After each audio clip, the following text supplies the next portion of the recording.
Technology was ubiquitous, meaning that everybody had it on their device, everybody had it enabled, everybody participated in opting in if and when they were infected.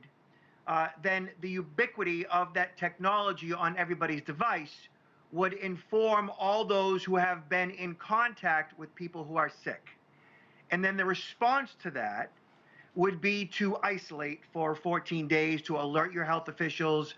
And that could, in effect, slow things down pretty quickly. But that is obviously the utopian best case scenario.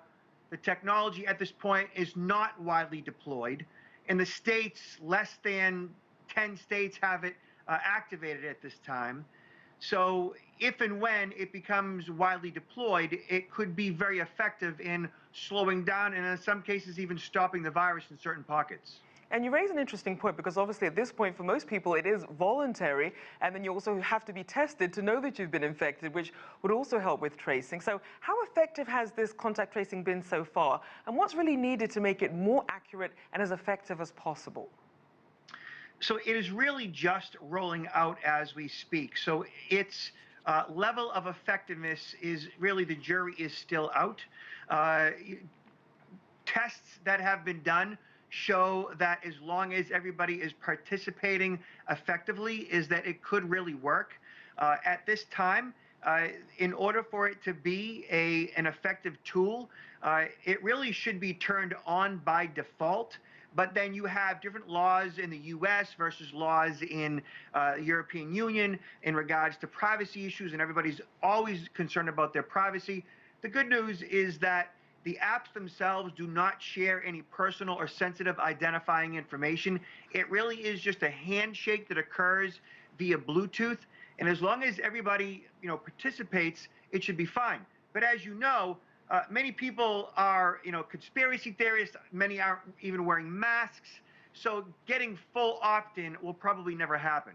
So then what can be done to ease some of these misconceptions and concerns that people have, and what can health officials do to really encourage people to join in? Yeah, that's a great question. The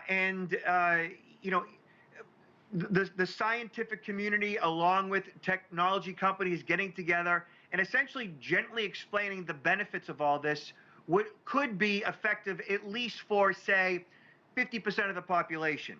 But as we know here in the US, 50% of the population doesn't even believe that a mask is necessary based on our current administration. So it makes things very difficult with all of the levels of disinformation out there.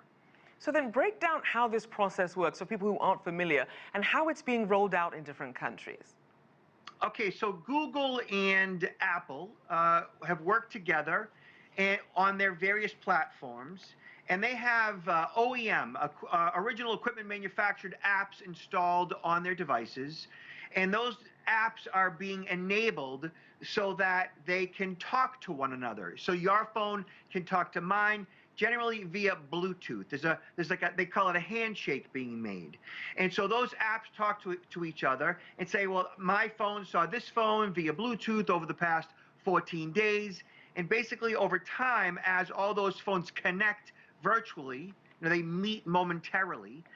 If somebody is infected, then they log into their own app, they report their infection, and then what that app will then do is tell all those people that they had been in contact with, say over the past 14 days, that there was an individual at some given point in time that you were in touch with or were within 6 feet of, let's say, and they were infected. And that would be a prompt for that person to either isolate and or go get tested to find out if in fact they are infected. So basically it's an awareness tool that tells you that you have been in touch with somebody or in proximity of somebody that was infected, and now is a good time to go get tested.